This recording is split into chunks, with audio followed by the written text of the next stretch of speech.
পুরো হোমস্টেটা তো খুবই সুন্দর। আর তোমাদেরকে দেখাই আমাদের রুম থেকে যে ভিউটা, সেটাও অসাধারণ। একদম নিচেই পুরো খাদ, একদম পুরো গাছ, এত সুন্দর ভিউ।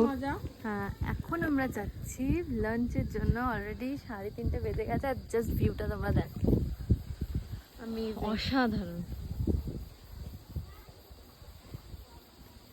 মানে জায়গাটা এত সুন্দর যে বলে বোঝানো যাবে না, মানে নিজের চোখে না দেখলে মানে কেউ বিশ্বাসই করবে না, এত সুন্দর। তো চলো যাই, খাওয়া দাওয়া করি, এখন খুবই খিদে পেয়ে গেছে আমাদের সব। এখন আমরা আসলাম ওদের ডাইনিং এরিয়াতে লাঞ্চ করার জন্য।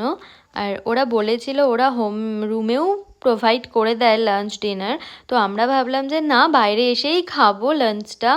তো লাঞ্চে আজকে অনেক কিছুই ছিল, ডাল করেছিল, স্যালাড, ভাত, পাঁপড় ভাজা, ডিমের কারি, তারপরে হচ্ছে বাঁধাকপির তরকারি ছিল, একটু অন্যরকম বাঁধাকপির তরকারিটা, একটু বাঁধাকপিটা একটু কাঁচা কাঁচা ছিল।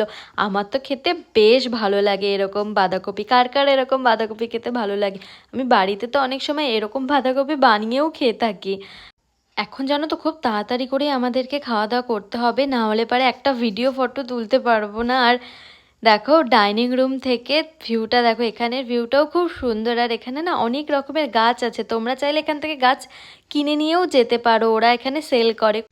চলো টাটা, আমিও ভিডিও বানাই, আর আমার ভিডিওগুলো ভালো লেগে থাকলে অবশ্যই লাইক শেয়ার করে দেবে। Thank you.